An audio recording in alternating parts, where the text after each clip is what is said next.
Today I'm going to show you how to set up your own Google account, your own Gmail account. Go up to the search bar, go ahead and click on gmail.com.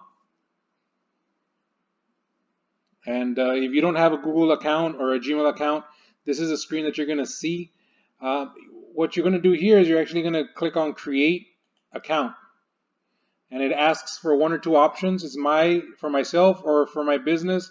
This is a personal account, so I'm going to go ahead and click on for myself. This one, I'm going to create a Gmail account so I can post up videos on YouTube on how to do things, anything IT. So I'm going to go ahead and click on my first name. I'm going to put my first name as Learn IT, Internet Technology. Here you would put your first name and your last name so that it can be personalized for you. Now I already have a username that I want to use, and here it'll check to see if it is available. So I'm going to click on Learn IT. I'm going to see if it's available. I'm not sure it is. This is how we figure it out. And here what I'm going to do is I'm actually just create a password. Now this password, you got to make sure you remember it, because this is how you're going to be able to log in. If not, there are ways to recover your password, but just remember this password so that way you don't have to go through the process of having to reset it. Okay, so I'm going to go ahead and create my own password here. Let's see if so that user is telling me here that the username that I wanted is not available. So let's see what else we can think of. How about Learning IT? Let's see. That one's also taken.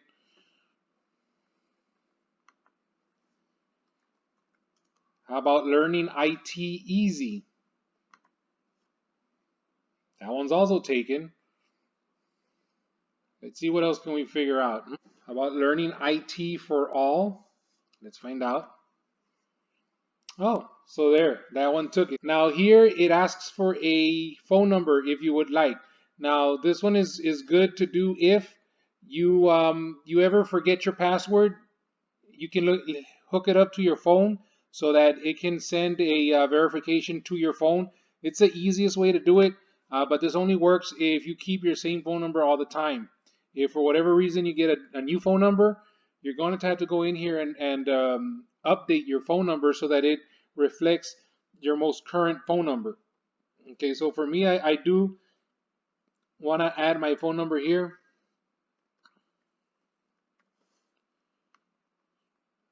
And then this is a recovery email. So if you have another email, another Gmail account, another Yahoo account, or another AOL, or whatever email that you have access to, if you ever forget your email password, it'll send you the link to reset your password to this recovery email.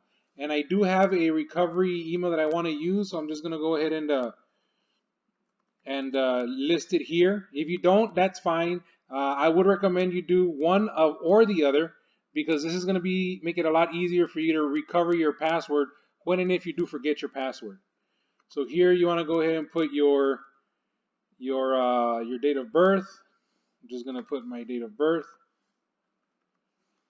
And then here you're gonna put your gender preference. Or what you identify as. Okay, so that's this part of the thing. Now what they're telling you here is that they want to verify your phone number. If you do add a phone number, they want to verify it. So what they're going to do right now is they're going to send me a verification code to my phone number just to make sure that this phone number does exist. So I'm going to go ahead and click on send. So as you can hear, I just got a text message to my phone. It's asking me for the G number that they sent me. So this is just for them to verify that the number that you put down is an active number. So this is a one-time code. I'm going to verify that.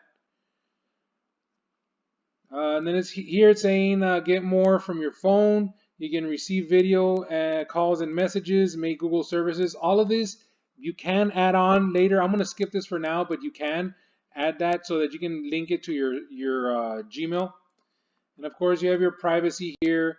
You can read through this, but they won't let you create the account if you don't do this. So just go ahead and click on agree.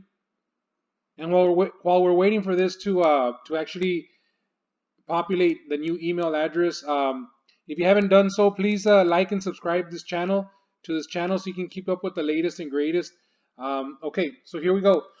When you first open up your brand new Gmail account, you're gonna have this is what it's gonna look like. Now I am gonna create more videos that go into more detail, but this was essentially just a how to create a Gmail email account. Okay, so if you did like this video, how simple this was, I will go into further detail later on the aspects of what you can do with these Gmail accounts. But essentially that's what it is. Here, let me give you a quick rundown of what you're looking at. What Gmail started doing is they started dividing your emails by categories. So you have your promotions, you have your social, and then you have your primary. Your primary is going to be the one that you use whenever you're going to send out an email. Okay, this is your compose button. When you're going to create a new email, you click on that one. Here's your inbox. Here's your starred. If you ever get emails that are important to you, you can click on a starred little button on the side, and it'll actually, when you click on the starred, it'll only give you those. Your snooze button. If you've ever sent an email, it'll show you what you have sent. The drafts. Now this drafts, what this tells you is that sometimes you start creating an email and you get busy, your laptop runs out of battery, for whatever reason you don't send the email. You're gonna have emails in your draft, meaning they have been started but they haven't been sent. All right, so if you click here, it's gonna ask you for more, or it's gonna give you more information. You have your chats, your schedule, all mail. Like notice here you have primary, then you have your social. So you already have 2 emails from socials from, I guess this is a Match and Harry's. This is like a razor thing. So these are what emails look like. If I wanted to star this, I would click on star, and now it's starred. And then if I come back over here, it should come out under my starred. You see how it comes out as starred? Okay. So because I starred it, it actually put it in my primary now instead of my socials. But I'm gonna unstar it because I really don't want to see those emails in my primary. And then you have your promotions here. So we keep on going down. So what I was trying to get at is that right now you have your primary by itself. Right now I'm under promotions because it's highlighted right here. But I can go to my socials and I can go into my primary. But notice how I have Google Community Team, right? That's one email under primary. Then I have these 2 under social, and then I have this one under social. If I wanted to see them all at the same time, I would just click on all mail here, and it would give me all of the emails that I have. Okay, so you have your spam here, you have your trash whenever you throw something. Then you have categories. Again, those are your 3 categories that you have. And then down here you have you can start a meeting. You know, you can join a meeting, and you can learn all these other things. We are going to go ahead and like I said, go into more detail on these in other videos, but this is a very, very quick tutorial on how to create an email and a kind of like a rough, a quick, I guess you would say this, like a quick tutorial of what you primarily see on these emails. All right, so this little button over here, let's assume you have like these 2. Let's assume you have those. You can select all of them at the same, I only have 1, but if you can actually select them all at the same time. If you have 20 or 30 here that you want to delete, you can select here, and you have the action. You can put, I want to delete them all. You know, that's what that one's for. But yeah, as simple as that, guys. All right, please stay tuned for other videos. Please like and subscribe, and I'll catch you guys on the flip side. Thanks for watching.